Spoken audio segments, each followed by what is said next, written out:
mais cette réaction d'hypersensibilité, elle est généralement inappropriée et elle peut être dangereuse aussi, même à des doses très faibles. C'est-à-dire que on a tendance à penser que l'exposition à un allergène de façon intense, c'est-à-dire avec des doses très élevées, c'est ça qui va déclencher une réaction grave d'allergie, mais en fin de compte, ce n'est pas tout à fait le cas.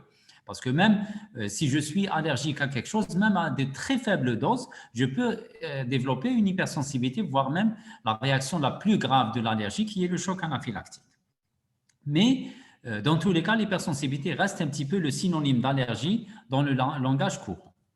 C'est quoi une allergie? Une allergie qui survient chez un terrain atopique, qu'on peut aussi appeler hypersensibilité, c'est en fin de compte toutes les manifestations cliniques qui sont liées à la réactivité Mhm. anormale d'un sujet vis-à-vis d'un antigène. Alors, quand on Oui. dit antigène, l'allergène est un antigène. Mais antigène, ça peut être autre chose que allergène. Bon, on va voir aussi ça tout à l'heure. Mais en tout cas, retenez que allergie ou la hypersensibilité, c'est toutes les manifestations cliniques qui sont liées à la réactivité anormale d'un sujet vis-à-vis d'un antigène. Maintenant, l'anaphylaxie. L'anaphylaxie, c'est une allergie, c'est une hypersensibilité, mais elle ne reste pas localisée, par exemple au niveau juste cutanéo-muqueux, mais elle est d'abord sévère, c'est une réaction qui est sévère, mais qui est généralisée, voire systémique, et qui entraîne non seulement des réactions localisées, c'est-à-dire le plus souvent cutanéo-muqueux, mais aussi respiratoires et ou circulatoires. Et en fin de compte, ce qui nous intéresse et ce qui fait la gravité d'une allergie, c'est l'anaphylaxie, c'est cette composante d'hypersensibilité qui peut retentir et sur le plan respiratoire et sur le plan circulatoire. Il y a aussi, vous allez trouver dans la littérature et dans certains bouquins, ce qu'on appelle une réaction anaphylactoïde. La réaction anaphylactoïde, c'est tout simplement une réaction qui ressemble à l'anaphylaxie ou à l'hypersensibilité, c'est-à-dire on va voir une réaction allergique, cutanéo-muqueuse, etc. Mais dont le mécanisme n'est pas immunologique, et pour être un peu plus précis, dont le mécanisme n'est pas lié à une libération d'histamine. Et c'est pour ça que quand on dit anaphylactoïde, même si ça ressemble à l'anaphylaxie, mais elle n'est pas aussi dangereuse que l'anaphylaxie. Voilà. Maintenant, la définition d'un choc anaphylaxique, l'objectif du cours. Pour définir un choc anaphylaxique ou un état de choc anaphylaxique, il faut d'abord savoir c'est quoi la définition d'un état de choc. L'état de choc est défini comme une insuffisance circulatoire aiguë, c'est-à-dire sur le plan circulatoire, sur le plan circulation sanguine, ça ne se fait pas de façon normale, elle va devenir insuffisante. Elle est généralisée, elle n'est pas localisée, parce que localisée, par exemple, si je fais une thrombose, je ne sais pas, par exemple, au niveau de l'artère rénale. Là, il y a une insuffisance circulatoire au niveau de l'artère rénale, au niveau du rein, mais elle reste localisée. D'accord? Donc, l'état de choc, chez anaphylaxique, tout état de choc, c'est une insuffisance circulatoire aiguë généralisée, mais qui est durable. Durable, ce mot est important parce que l'insuffisance circulatoire aiguë, même si elle est généralisée, mais elle est de brève durée, qui met par exemple le malaise vagal que beaucoup de gens font de temps en temps, c'est de façon très brève. Et c'est pour ça qu'on ne peut pas appeler ça un état de choc. On peut appeler ça un malaise, on peut appeler ça une hypotension vagale, mais pas plus que ça.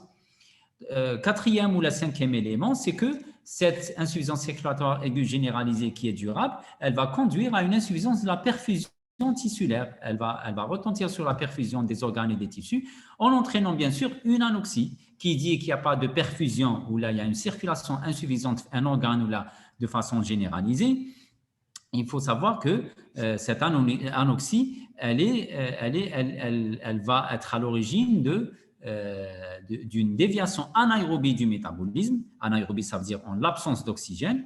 Et qui dit absence d'oxygène au niveau d'un tissu veut dire aussi production de lactate et par conséquent une lactatémie élevée si on la dose au niveau du laboratoire. C'est quoi maintenant un choc anaphylactique? On sait maintenant c'est quoi un état de choc, on sait maintenant c'est quoi une allergie, c'est quoi une atopie, c'est quoi une hypersensibilité et c'est quoi une anaphylaxie. Le choc anaphylactique, c'est tout simplement l'état de choc, c'est-à-dire ce qu'on a défini tout à l'heure, mais qui est secondaire à une réaction allergique. Pourquoi c'est important? Parce que ce trouble qui est l'état de choc anaphylactique, il est grave, il va être responsable à une altération importante de l'homéostasie circulatoire, mais aussi il va être grave aussi par la libération d'histamine qui l'entraîne et par le trouble de l'homéostasie aussi respiratoire qui l'entraîne. D'accord? Donc, quand il y a introduction dans l'organisme d'une substance étrangère, elle va être responsable de certaines réactions immunologiques qui, lors d'un deuxième contact, vont être à l'origine justement d'un état de choc anaphylactique. Le choc anaphylactique, il reste quand même la manifestation la plus grave de ce qu'on appelle l'hypersensibilité immédiate. L'hypersensibilité immédiate, il y a une classification qui est appelée la classification de Gell et Coombs. Cette classification, elle regroupe tous les états d'hypersensibilité, le type 1, le type 2, le type 3 et le type 4. Ce qu'il faut savoir, c'est que le choc anaphylaxique et l'anaphylaxie, ou la réaction la plus grave de l'anaphylaxie, qui est le choc anaphylaxique, elle relève d'un seul type d'hypersensibilité, le type 1. Le type 2, le type 3, le type 4 ne peuvent pas donner un choc anaphylactique. Ça, c'est une notion importante à connaître. Maintenant, je vais vous parler un petit peu des états d'hypersensibilité, 1, 2, 3 à 4, et on va entamer d'emblée la physiopathologie du choc anaphylactique. Pour l'hypersensibilité de type 1, il faut savoir que les éléments qui interviennent, c'est des éléments de l'immunité spécifique. Et le plus souvent, on a l'antigène, on a l'immunoglobuline E, c'est une réaction d'hypersensibilité à médiation IgE, et qui fait intervenir le mastocyte, parfois le basophile. Mais le mastocyte, parce que le mastocyte, c'est lui qui a des granules d'histamine à l'intérieur, et c'est quand il y a cette réaction d'hypersensibilité de type 1, ce mastocyte va déverser son histamine au niveau du sang, et cette libération d'histamine qui va être importante, elle va être à l'origine de tous les troubles graves, que ce soit sur le plan circulatoire ou même sur le plan respiratoire, les hadagna tout à l'heure.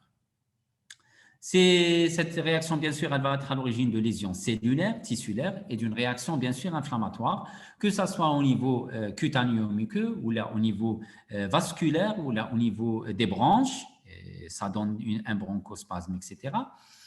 Elle est appelée hypersensibilité immédiate parce qu'elle elle dure à peu près quelques minutes, ça veut dire que ça se passe de façon immédiate, et quelques minutes, voire heures, et c'est pour ça qu'on l'appelle immédiate, c'est-à-dire ça survient rapidement.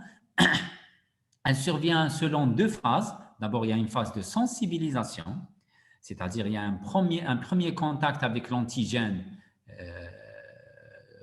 pour lequel je vais développer une hypersensibilité. Ensuite, il y a une période de latence. La période de latence, il va y avoir tout ce qui est production d'anticorps, etc., qui sont spécifiques avec l'antigène. Ensuite, s'il y a un deuxième contact, cette réaction d'hypersensibilité, elle va se manifester et c'est la phase d'activation qui survient et qui va donner justement de l'œdème, une urticaire, un choc anaphylactique et tout le reste, un asthme bronchique, etc., rhinite allergique, etc. C'est un schéma juste pour résumer un petit peu ce qu'on vient de dire. Donc, vous avez un allergène, qui va se fixer sur les IgE spécifiques. Les IgE spécifiques, l'allergène HEDEC, bien sûr, ils sont fixés sur un mastocyte, ou plutôt plus exactement sur le fragment FC du mastocyte. Et cette fixation, justement, elle va activer le mastocyte et elle va activer la dégranulation d'histamine au niveau vasculaire et sanguin, et ça va être à l'origine de toutes les réactions qui surviennent par la suite. Nous avons aussi ce qu'on appelle l'hypersensibilité de type 2. Elle est appelée aussi intermédiaire parce qu'elle dure quelques minutes jusqu'à quelques heures. Les éléments intervenants ne sont pas les mêmes. Là, par contre, on a des anticorps de type IgG et de type IgM. Bien sûr, il y a l'antigène, mais il y a aussi les cellules qui interviennent cette réaction d'hypersensibilité, c'est plutôt les macrophages et les cellules NK. Et ils sont appelés, bon, ça survient selon deux mécanismes, soit le mécanisme cytotoxique, soit le mécanisme non cytotoxique. Cytotoxique, c'est quand il y a par exemple fixation d'une IgG ou la IgM sur la cellule NK. La cellule NK, qui m'a associé tout à l'heure le type 1, il va déverser de l'histamine. La cellule NK, non, elle va envoyer des substances qui vont être toxiques à la cellule par laquelle il y a la fixation de l'anticorps et la cellule NK. Exemple, par exemple, le plus fréquemment, c'est la transfusion sanguine. Excusez-moi 2 secondes. Hein.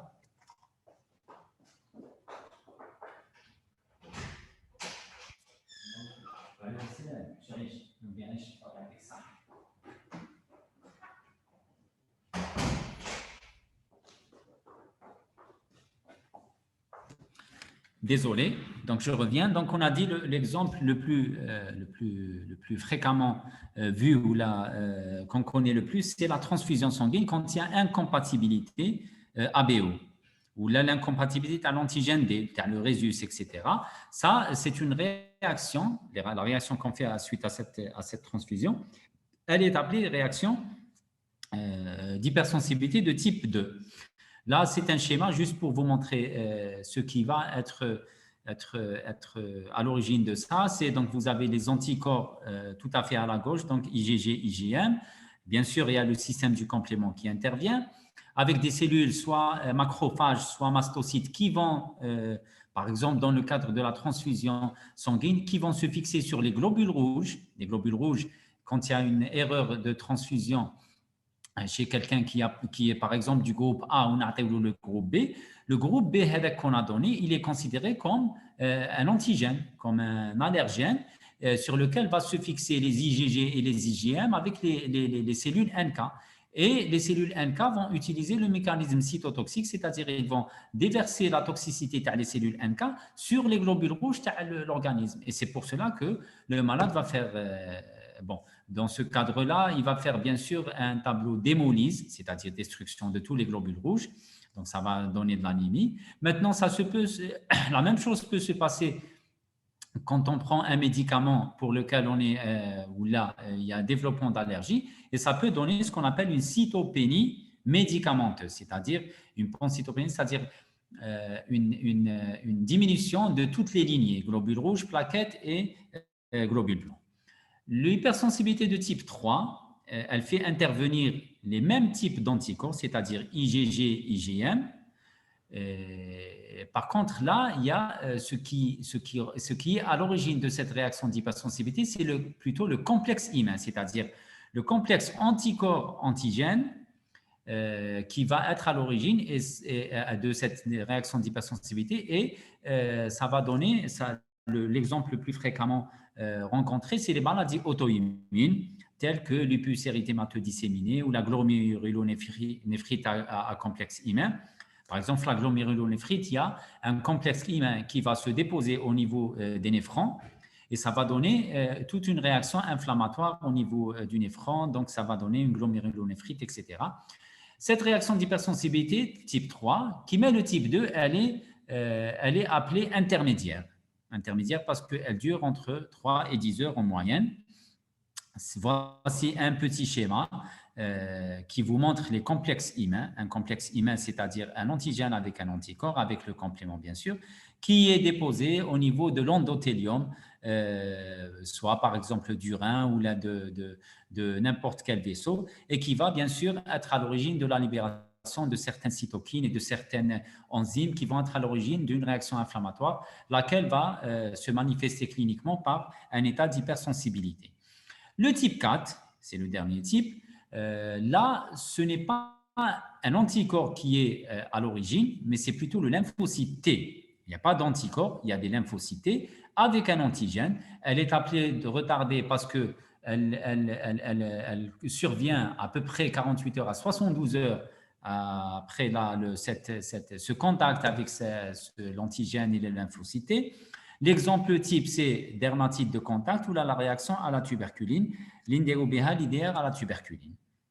Voici un schéma rapidement sur la réaction d'hypersensibilité de type 4 qui fait intervenir soit les lymphocytes T CD4 ou là les lymphocytes T CD8. Le plus souvent, c'est les CD4. Bref, ça avec bien sûr l'intervention du macrophage et des cytokines, ça va développer et ça va déverser des enzymes et des cytokines qui vont être à l'origine de cette réaction d'hypersensibilité de type 4. Voici la classification de Gell et Coombs, cette classification qui regroupe tous les états d'hypersensibilité. Ça résume un petit peu ce qu'on vient de dire, c'est-à-dire vous avez l'effecteur, par exemple pour la réaction de type 1, c'est les IgE, elle est immédiate, mais intermédiaire qui met type 2 et 3. Pour le type 2 et 3, donc elle fait intervenir les IgG et les IgM. Pour l'hypersensibilité de type 4, il n'y a pas d'anticorps, mais plutôt il y a des lymphocytes T, c'est les cellules T, etc. Donc là, c'est un tableau qui vous résume un petit peu ce qu'on vient de dire. Mais bien sûr, le cours Hadaya, il se porte sur la physiopathologie du choc anaphylaxique en particulier. Et c'est pour cela que ça veut dire qu'on va se concentrer sur cette réaction d'hypersensibilité de type 1. Parce que qui m'appelle là au tout début, la réaction, plutôt le choc anaphylactique, relève d'une réaction d'hypersensibilité immédiate de type 1. Mais chez les autres types, c'est-à-dire les autres types, même s'il y a une manifestation clinique, cutanéo-muqueuse ou là, tout ce que vous voulez, mais ça ne va jamais elle un état de choc anaphylactique. Ça, c'est une autre classification qui classe, elle classe les hypersensibilités selon le mécanisme immunologique. Celles qui ont un mécanisme immunologique se divisent en deux. Soit ce mécanisme immunologique se fait par le biais des immunoglobulines E, ou là, par les autres types d'anticorps ou la lymphocyte T. Donc, pour le mécanisme des IgE, vous avez deux types, soit atopique, le choc anaphylactique, rhinite allergique, asthme, allergie alimentaire, tout ce que vous voulez, ou là, non atopique, une piqûre d'insectes, etc., etc. Vous avez aussi les hypersensibilités d'origine non allergique, parce que qu'il y a d'autres d'origine non allergique. En tout cas, ce n'est pas l'objectif du cours et ce n'est pas ce qui nous intéresse par rapport au choc anaphylactique. On rentre maintenant dans le vif du sujet pour parler de la physiopathologie du choc anaphylactique. Alors, comme on l'a dit tout à l'heure, le choc anaphylactique, c'est une hypersensibilité de type 1, immédiate. Et l'hypersensibilité de type 1, on l'a dit tout à l'heure, il faut d'abord une première exposition à un allergène. Ensuite, il y a une période de latence. Oui, même s'il y a la période de latence, même s'il y a une réexposition à l'allergène, il n'y a pas de développement sur le plan immunologique de quelque chose. Dès qu'il y a une réintroduction, c'est-à-dire un deuxième contact avec l'allergène, c'est à ce moment-là qu'on va avoir cette réponse immunitaire puissante et on va voir bien sûr cette dégranulation des mastocytes, notamment un petit peu des basophiles. Cette libération de l'histamine, c'est elle qui va nous causer pratiquement tous les dégâts sur le plan respiratoire, sur le plan circulatoire. C'est quoi les allergènes qui sont le plus souvent en rapport avec un choc anaphylactique ou à une anaphylaxie de façon générale? Donc, nous avons plusieurs types d'allergènes. D'abord, nous avons ce qu'on appelle les trophallergènes. C'est quand l'allergène est d'origine alimentaire. Les aliments les plus en cause, c'est les œufs, les poissons, les crustacés, fraises, cacahuètes. Vous avez aussi les pneumallergènes. Pneumallergènes, c'est-à-dire d'origine respiratoire. Et dans ce cadre-là, donc, nous avons surtout les acariens et le pollen. Vous avez aussi les venins d'hyménoptères, tels que les abeilles, les guêpes, etc. Vous avez les allergènes, ça peut être aussi médicamenteux. Médicamenteux, il y a deux grands types d'allergènes médicamenteux. Il y a ceux qui dépendent des anticorps et des IgE en particulier, qui mènent les pénicillines, céphalosporines, aspirine, etc. Vous avez ceux qui ne dépendent pas, le mécanisme immunologique ne dépend pas des IgE, qui mettent les AINS, l'aspirine, la morphine, les produits de contraste, etc. Donc, vous avez aussi les allergènes de contact qui mettent le latex. Vous avez aussi les vaccins, les sérums, les enzymes, tout ça. On peut être allergique au froid, on peut être allergique à l'exercice physique, etc. Donc, plusieurs types d'allergènes. Et tout ça, ça peut bien sûr, si ça entraîne une réaction immunologique puissante avec une libération d'histamine importante, ça va donner un choc anaphylactique. Ça, c'est juste un schéma pour vous montrer que l'allergie, de façon générale, elle dépend du terrain d'abord qui est atopique et aussi de l'allergène pour lequel on est en contact, donc l'environnement. Donc, il y a l'allergie, vous avez deux grandes composantes. Il y a la composante génétique, le terrain atopique, et il y a la composante environnement. Un autre schéma, juste pour vous dire aussi, insister sur que les allergènes sont des antigènes. Alors, tous les allergènes sont des antigènes, le contraire n'est pas forcément vrai. Et que ces allergènes, bien sûr, peuvent être, les antigènes peuvent être de plusieurs types. Vous avez les allergènes, vous avez les virus, vous avez les bactéries, vous avez des plantes, les animaux, les parasites, les moisissures, les médicaments, etc. Donc, tout ça, on peut être allergique à tout ça. Voici les deux grandes phases de l'hypersensibilité de type 1. Ensuite, vous avez une période de latence. Alors, lors du premier contact, bien sûr, le fragment FC, le mastocyte, il va y avoir une fixation des IgE sur ce fragment FC, le mastocyte.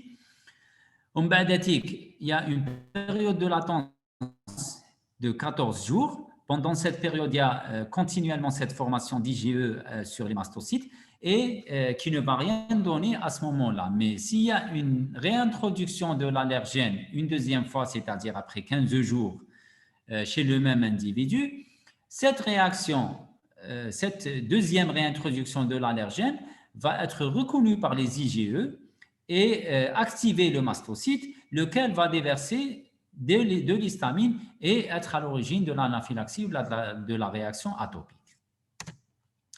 Voici les deux grandes cellules qui sont responsables de la libération d'histamine. Donc, vous avez à droite le mastocyte et vous avez à gauche, ça sur le plan histologique bien sûr, le basophile.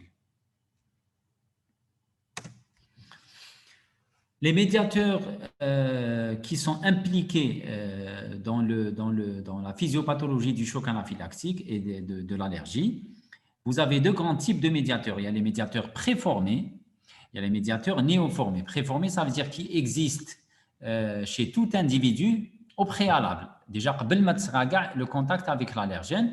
Vous avez l'histamine, bien sûr, en premier lieu, et c'est elle qui est responsable pratiquement de tous les dégâts. Mais vous avez aussi d'autres substances qui mettent la tryptase, qui mettent la chymase, qui mettent la carbopeptidase de l'héparine.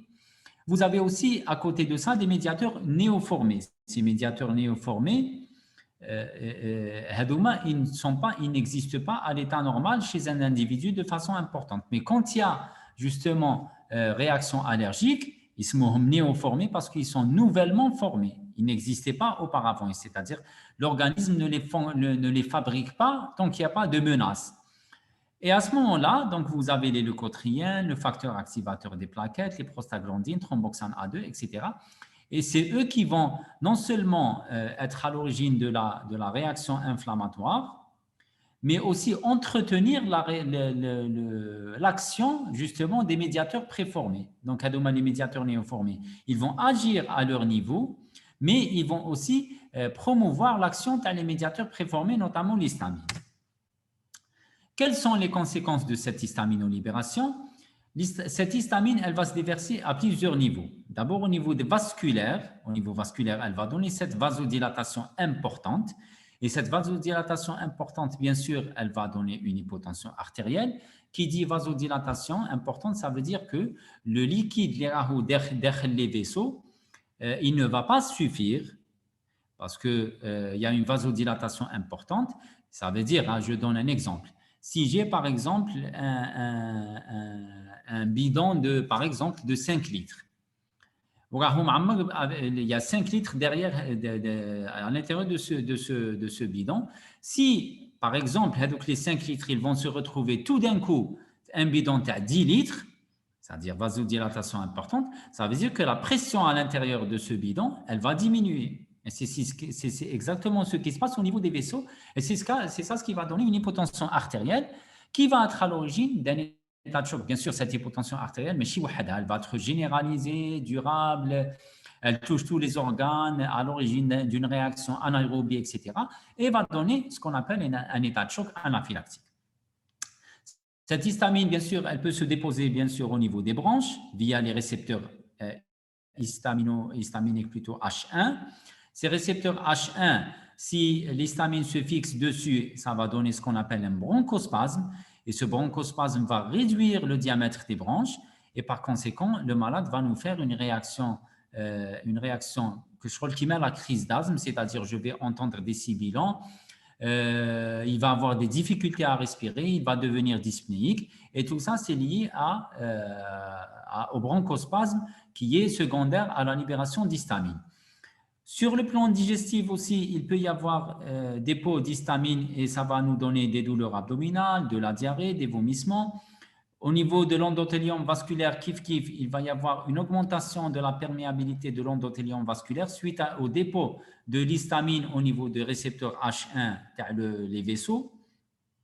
Cette augmentation de la perméabilité, elle va être à l'origine d'une urticaire, d'un œdème important. Ce qui nous fait peur, c'est l'œdème qui se fait au niveau de la face et des muqueuses, parce que l'œdème au niveau du larynx, de la muqueuse du larynx, il va donner ce qu'on appelle un œdème de Quincke et ça va empêcher le malade de respirer.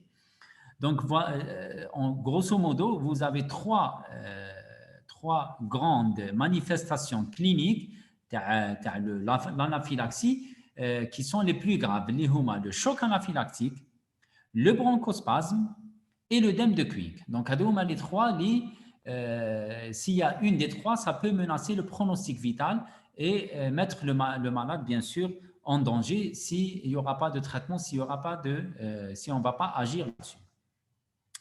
Les autres conséquences qui sont liées à l'activation d'autres médiateurs néoformés tout à l'heure, vous avez les leucotriènes qui peuvent être à l'origine d'une bronchoconstriction, c'est-à-dire un bronchospasme, de la vasodilatation et de l'hypersécrétion de mucus. C'est pour ça que je vous ai dit tout à l'heure que ces médiateurs néoformés, ils vont un petit peu aider ou la promouvoir ou la entretenir, si on veut, l'action des médiateurs préformés, les homalhistamines, etc. Les prostaglandines ils vont donner du bronchospasme, les thromboxane A2 le PAF c'est facteur activateur des plaquettes il va donner une bronchoconstriction puissante avec des granulations des plaquettes et libération de sérotonine et tout ça, ça va promouvoir, bien sûr, ça ne peut que exagérer ou aggraver l'action des médiateurs préformés tels que l'histamine. C'est juste un schéma pour vous montrer c'est quoi une hypotension artérielle. Alors, vous avez le cœur qui va éjecter du sang. C'est cette petite tasse qui fait, par exemple, le sang qui est éjecté par le cœur. C'est le volume d'éjection systolique. Le volume d'éjection systolique, bien sûr, il est éjecté vers tous les organes périphériques, les organes et tissus périphériques. Maintenant, si il y a une réaction d'hypersensibilité de type 1, il y a une vasodilatation importante. Qu'est-ce qui se passe? Ce vaisseau-là, il va être, comme vous le voyez ici, il va être vasodilaté. Et cette vasodilatation, ou le sang qui est contenu à l'intérieur de ce vaisseau, va être insuffisant par rapport à la circulation et par rapport aux organes et tissus périphériques. Et c'est ce qui est à l'origine d'une hypotension artérielle. Je reviens sur cette notion de pression artérielle moyenne que je suppose vous avez déjà fait ça en physiologie et qui dit que la pression artérielle moyenne, elle est égale au débit cardiaque multiplié par la résistance périphérique totale. Maintenant, si j'ai des résistances périphériques totales à l'occasion de la vasodilatation importante qui vont baisser, ça veut dire qu'il y a une baisse importante de ces résistances vasculaires suite à la vasodilatation. Bien sûr, même si elle est multipliée par le débit cardiaque, la pression artérielle moyenne, la PAM, elle va baisser. Donc, c'est ça l'explication physiologique ou la physiopathologique de la baisse de la pression artérielle suite à la vasodilatation importante. Ça, c'est un schéma juste pour vous dire qu'une hypotension artérielle, ce n'est pas, même si le chiffre Hadaya 9,6, on va dire, il est acceptable, mais une hypotension artérielle qui atteint ce chiffre-là, dans un cadre d'un état de choc, c'est-à-dire dans un cadre où la perfusion de tous les organes et tissus périphériques ne se fait pas bien, là, ça devient un problème et ça devient un état de choc anaphylactique qu'il faut prendre à tout prix en charge le plus rapidement possible. C'est une image juste pour vous montrer c'est quoi un bronchospasme. Bon, je pense que vous connaissez ça. Il y a des muscles lisses bronchiques sur lesquels va se déposer l'histamine, ou là les médiateurs néoformés et préformés, et ça va entraîner une bronchoconstriction qui va empêcher bien sûr l'air de passer et d'atteindre les alvéoles. Donc, ça va être à l'origine d'une détresse respiratoire, d'une crise d'asthme si on veut, et qui nécessite bien sûr un traitement en urgence. Autre image pour vous montrer les œdèmes qui peuvent intéresser la face et les muqueuses, telles que la muqueuse labiale. Et vous avez ici un œdème au niveau de la lèvre supérieure et inférieure d'un individu. Cet œdème-là, il peut être localisé au niveau du larynx et au niveau des cordes vocales et donner ce qu'on appelle un œdème de Quincke. Et c'est à ce moment-là que ça devient vital et urgent de traiter le malade aussi. Ça, c'est une réaction urticarienne. Donc, vous voyez que sur le plan cutanéo-muqueux, bien sûr, je peux avoir des réactions allergiques, mais cette réaction allergique urticarienne ne fait pas la gravité de l'anaphylaxie. Ce qui fait la gravité, qui m'a parlé tout à l'heure, c'est le choc anaphylactique, c'est l'œdème de Quincke, c'est le bronchospasme. Cliniquement, comment se manifeste une anaphylaxie ou là un choc anaphylactique? Comme on l'a vu maintenant, il y a des signes cutanéo-muqueux à type d'urticaire.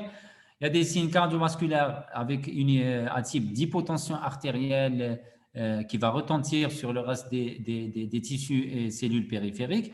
Il y a des signes respiratoires, les signes respiratoires tels que le bronchospasme, que l'œdème de Quincke, qui vont bien sûr entraîner une détresse respiratoire, une dyspnée avec une polypnée, etc.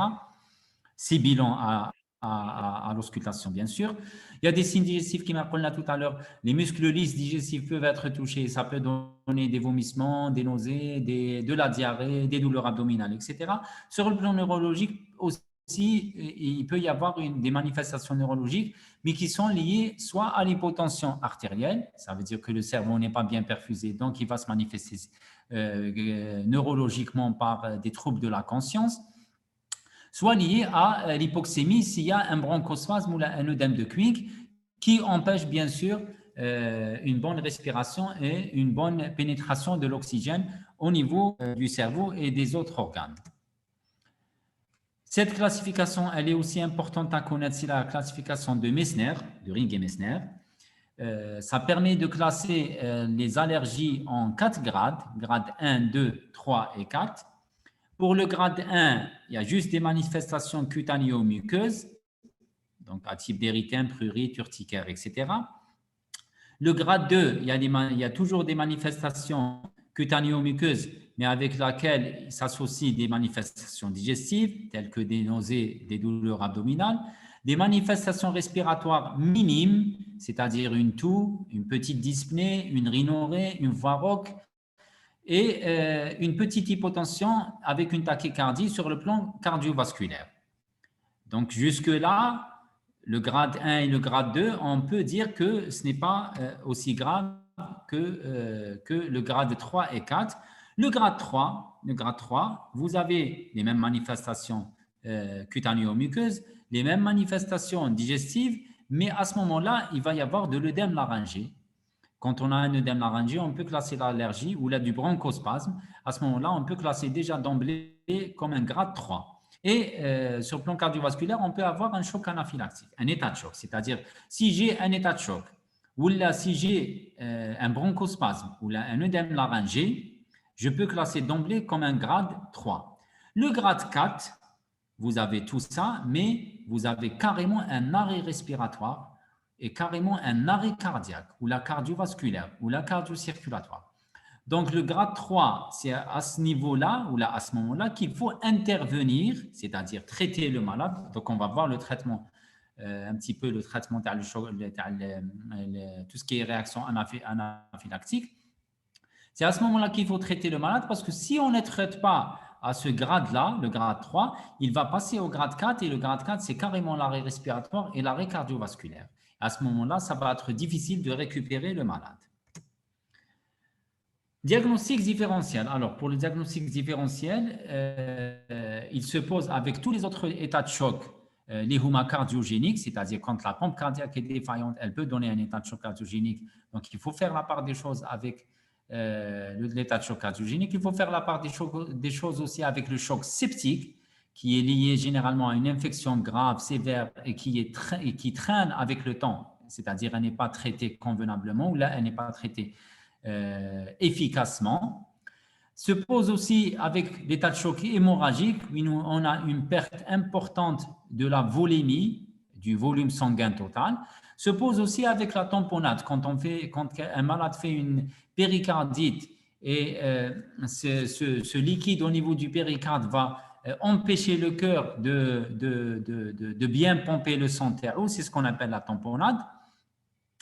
Là aussi, il va y avoir un état de choc et cet état de choc doit être différencié avec un état de choc anaphylactique. Monsieur, on n'entend rien. Alors, habituellement, comment on fait la différence? Comment on fait la différence? D'abord, c'est généralement, il y a toujours le contexte clinique, c'est-à-dire l'interrogatoire. Par exemple, pour le cardiogénique, c'est un malade qui a une cardiopathie, qui est insuffisante cardiaque, etc. Ou là, pour le choc septique, c'est un malade qui fait depuis 15 jours une infection, par exemple, infection à n'importe quel niveau et qui va être à l'origine donc de cet état de choc. L'hémorragie qui vous avez une volémie importante qui est basse et ça va être à l'origine d'un état de choc, mais qui n'est pas anaphylactique.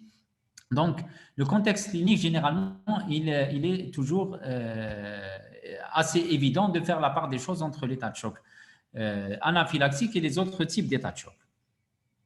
Alors, avant de finir, la dernière planche sur le traitement. Le traitement d'un état de choc anaphylactique. Qu'est-ce qu'il faut faire? Bien sûr, il faut stopper le contact avec l'allergène parce que si le contact persistera, la réaction d'hypersensibilité de type 1 elle va persister. Et si elle va persister, ça veut dire que la libération d'histamine, elle va persister aussi avec tout le truc, le choc anaphylactique.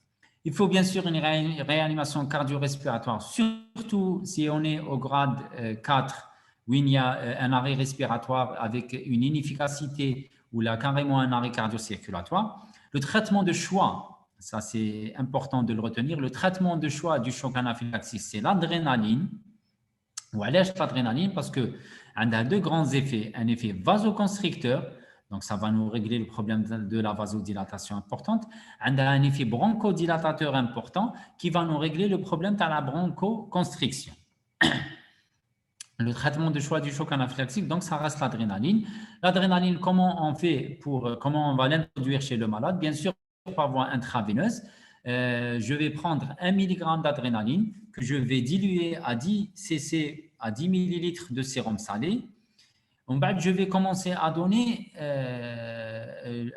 par 0,1 ou là 100 gamma par toutes les 3 minutes. Je donne 100 gamma, on chauffe si l'hypotension artérielle elle est en train d'augmenter ou pas, si la bronchoconstriction artérielle elle est en train de disparaître ou pas.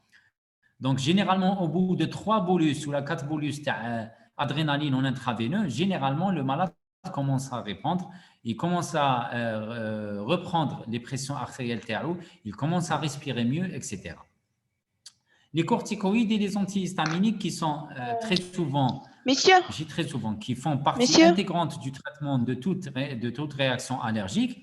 Ce qu'il faut savoir, c'est que, bien sûr, le traitement de la réaction allergique repose bien sûr sur les antihistaminiques et il repose aussi sur les corticoïdes. Mais ce qu'il faut savoir, c'est que dans le cadre du choc anaphylactique, le traitement d'urgence le choc anaphylactique ne repose pas sur les corticoïdes et ne repose pas sur les antihistaminiques. Mais c'est-à-dire les antihistaminiques, ils n'ont pas d'intérêt si on ne les commence pas bien avant le début de la réaction. Les corticoïdes, kiff. Si on ne les commence pas bien avant le début de la réaction, ça ne sert à rien.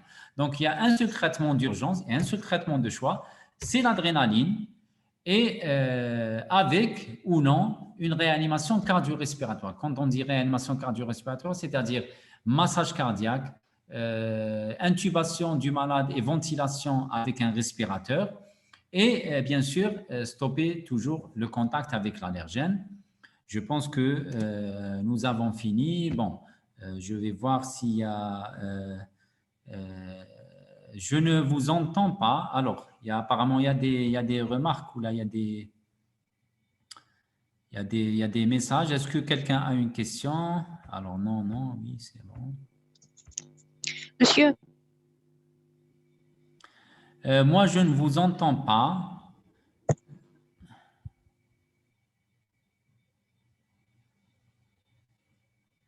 Donc, si vous avez des questions, est-ce que vous pouvez... alors, monsieur, on donne l'adrénaline à 0,1 à 30 minutes. Répétez, moi, c'est de l'hypersensibilité de type 1.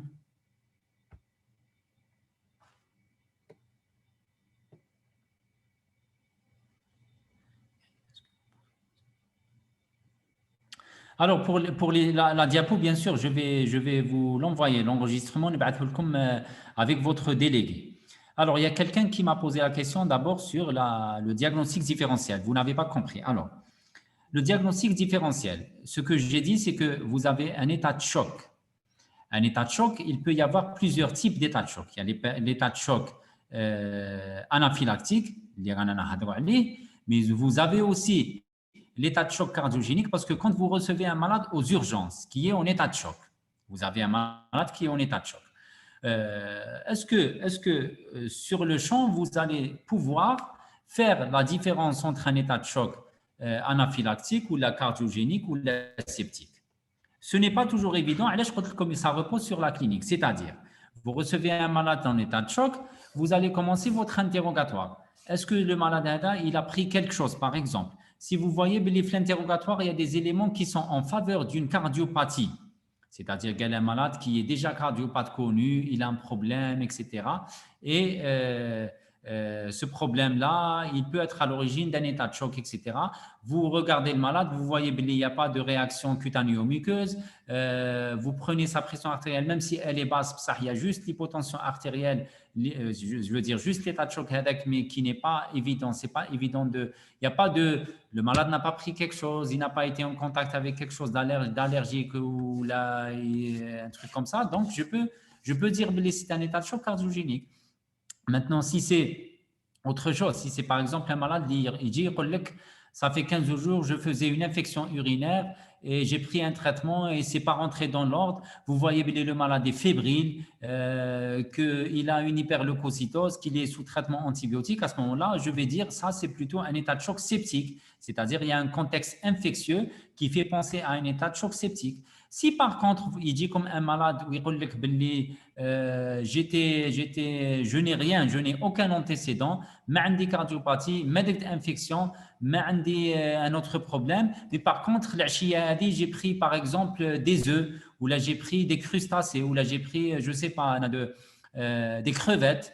Et vous suspectez à ce moment-là, surtout il y a un œdème de la face, ou là, un bronchospasme, ou là, de façon brutale et aiguë, où il n'a pas d'antécédent, vous allez bien sûr penser à un choc anaphylactique plutôt qu'à un autre type de choc. D'accord? Est-ce que la personne qui a d'accord, donc pour les diagnostics différentiels, c'est bon.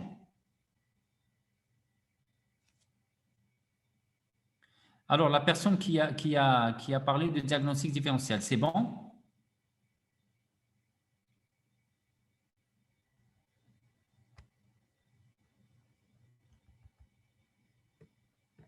D'accord, très bien. Donc, autre question. Il y a quelqu'un qui a posé la question par rapport à l'adrénaline. Alors, l'adrénaline, comme qu'est-ce qu'on fait? L'adrénaline, c'est le traitement de choix, bien sûr. Tu as le choc anaphylactique. Comment on la donne? On prend 1 mg d'adrénaline et on va le diluer, c'est-à-dire 1 mg. 1 mg fait 1 millilitre. 1 mg l'ampoule de l'adrénaline, c'est 1 millilitre. Alors, je prends avec le 1 millilitre et je vais le diluer une seringue de 10 millilitres. Donc, il dit 1 millilitre réparti sur 10, il dit 0,1 milligramme. C'est exactement ce que vous avez dit. Ce n'est pas toutes les 30 minutes. Je donne 0,1 mg en IV, en intraveineux direct, chaque 3 minutes. D'accord. Chaque 3 minutes, je donne 0,1 mg. Avec le 0,1 mg, je vais voir est-ce que le malade, l'hypotension est تطلع. Est-ce que s'il était en bronchospasme ou là كان عنده l'œdème الاخر هو وحده يقول لك بلي je respire mieux, je me sens mieux. Ça veut dire que cliniquement il va mieux. Généralement au bout de 3 bolus, c'est-à-dire 0,2, 0,3, généralement au bout de 0,3 mg, 0,4, déjà il commence à s'améliorer. D'accord. Donc c'est ça la dose qu'il faut donner, c'est 0,1 mg chaque 3 minutes. Et généralement, au bout de qui nous à 0,3 ou la 0,04 mg, il commence à répondre. D'accord. Est-ce que c'est bon pour cette question?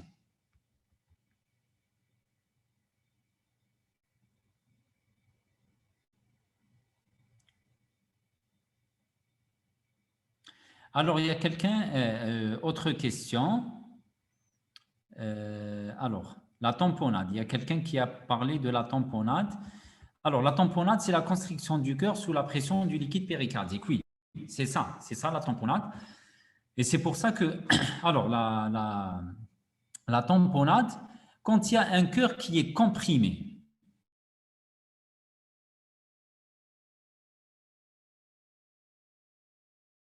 un cœur qui est comprimé, avec le va être à l'origine il va empêcher le cœur de pomper le sang.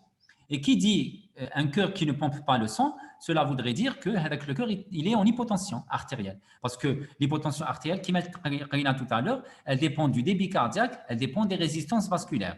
Donc, si le débit cardiaque n'est pas suffisant, et parce que le cœur est gêné par le liquide qui n'arrive pas à pomper le sang, donc il n'arrive pas à assurer un débit cardiaque convenable, je vais être en état de choc.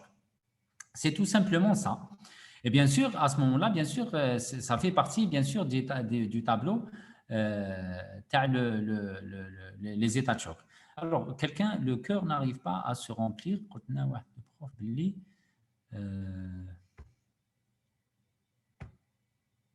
Le cœur n'arrive pas, etc. Arrêt en diastole. C'est ça, oui.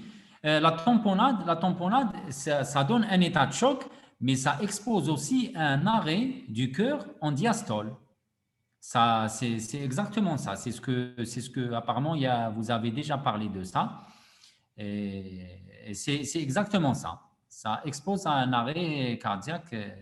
C'est ce qu'on appelle le cœur qui s'arrête en diastole. Alors, autre question. Alors, très rare. Diagnostic différentiel, c'est bon. Alors, est-ce que vous pouvez répéter la définition de la tamponnade? Bon, c'est ce qu'on vient de dire, c'est bon.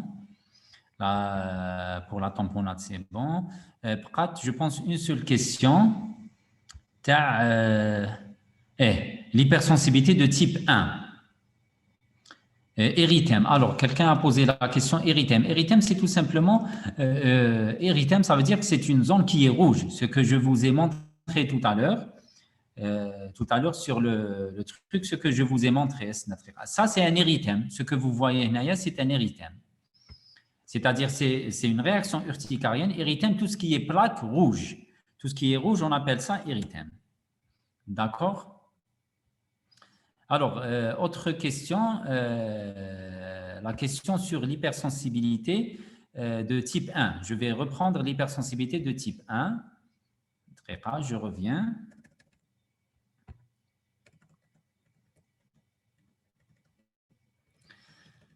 Alors, l'hypersensibilité de type 1. L'hypersensibilité de type 1, elle fait intervenir ce qu'on appelle le schéma directement. Il y a un allergène, c'est-à-dire une substance, l'organisme n'arrive pas à il développe de l'hypersensibilité pour elle.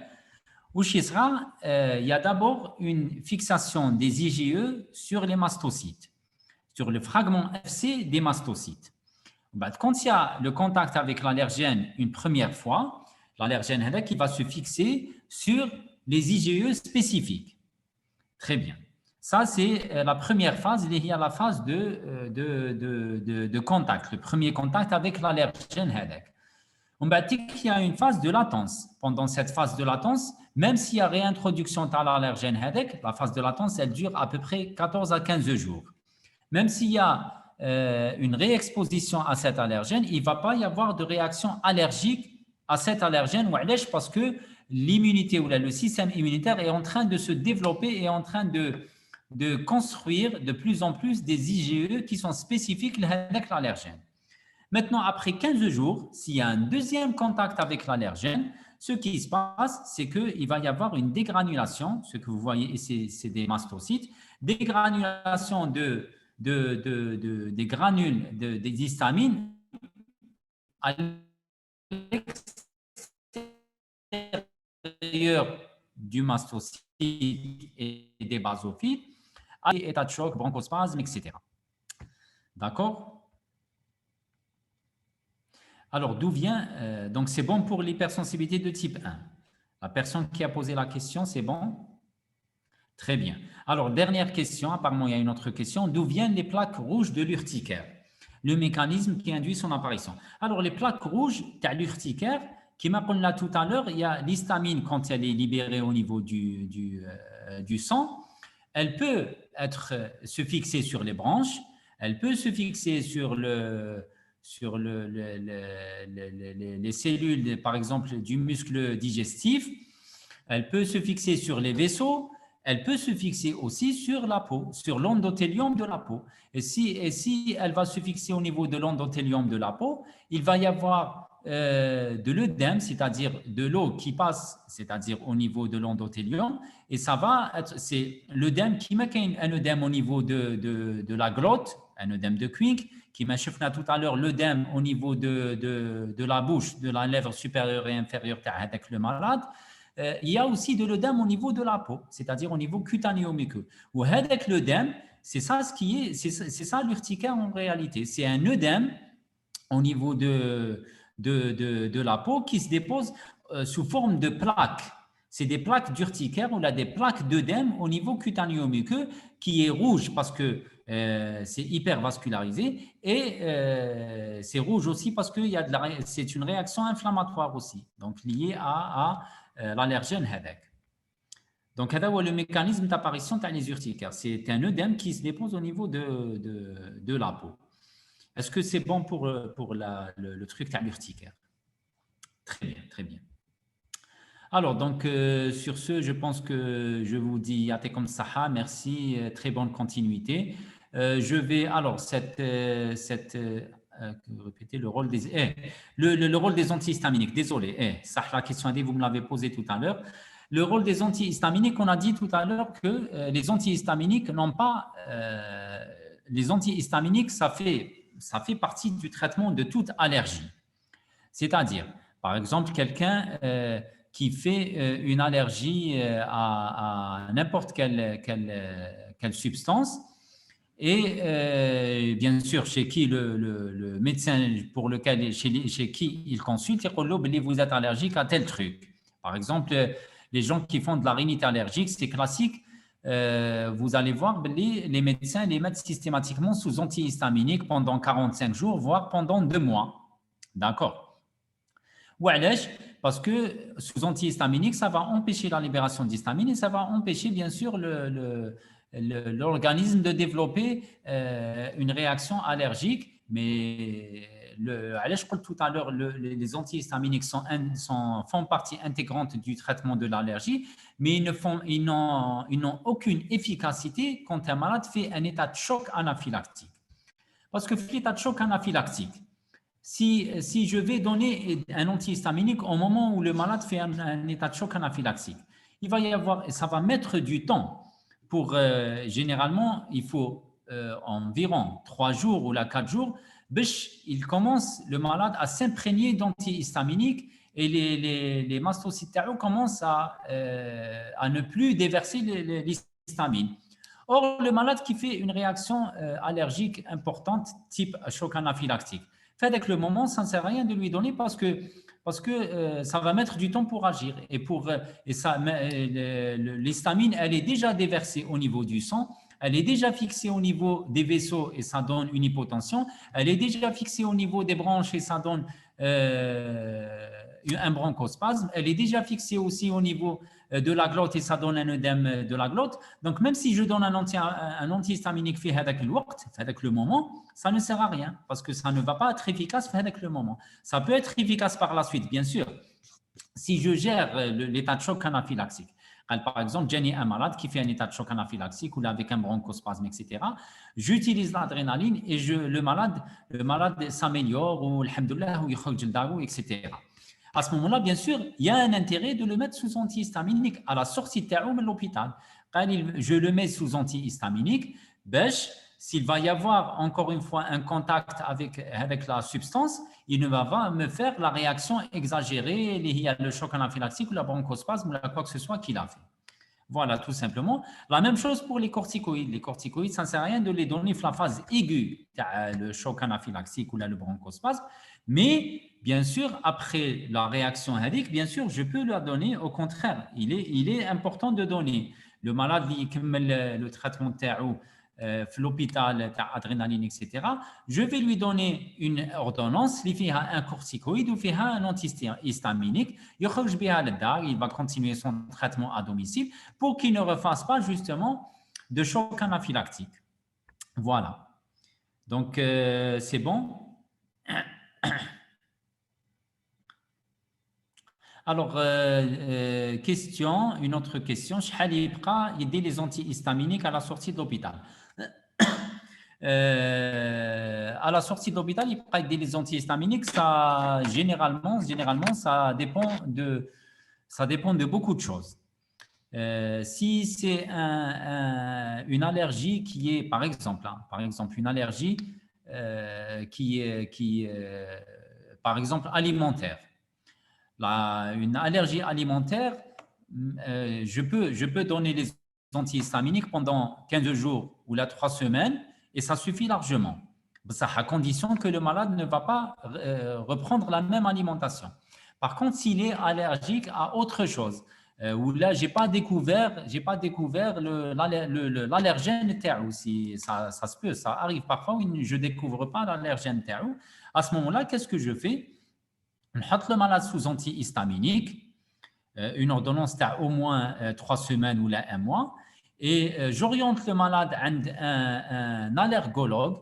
L'allergologue, il va faire quoi? Il va faire des tests cutanés et essayer de découvrir l'allergie à la personne. Et c'est pour ça que les antihistaminiques, il n'y a pas une durée précise, mais s'ils sont donnés à titre préventif, qui m'a par exemple pour la rhinite allergique, c'est généralement 1 mois et demi, 2 mois, 45 à 60 jours. S'ils sont donnés après le traitement à l'hôpital, tu as un choc anaphylactique, à ce moment-là, ça dépend de l'allergène, ça dépend de l'état du malade, mais généralement, c'est 2 à 3 semaines jusqu'à découvrir l'allergène. Et bien sûr, à ce moment-là, c'est à l'allergologue de juger est-ce que c'est nécessaire de continuer ou là. Est-ce que c'est bon pour la question Hadia? Alors, pourquoi les corticoïdes? Les corticoïdes, parce que, comme vous savez, je ne sais pas, je pense que vous faites de la pharmacologie. Les corticoïdes, c'est des anti-inflammatoires. Il y a les anti-inflammatoires non stéroïdiens, il y a les anti-inflammatoires stéroïdiens, les corticoïdes. Et comme on l'a vu tout à l'heure, parmi les médiateurs qui sont libérés, il y a aussi les leucotriènes, il y a les cytokines, c'est-à-dire quand il y a une réaction allergique, c'est une réaction immunologique dans un premier temps, mais qui entraîne de l'inflammation, qui entraîne une réaction inflammatoire. Et c'est cette réaction inflammatoire, on va essayer de la minimiser par les corticoïdes. Donc, je donne les antihistaminiques pour bloquer la plutôt la sécrétion d'histamine. Et je donne aussi des corticoïdes pour diminuer la réaction inflammatoire, que ce soit au niveau cutanéo-muqueux ou la bronchique ou la autre chose. Donc, est-ce que c'est bon? J'ai répondu à vos questions?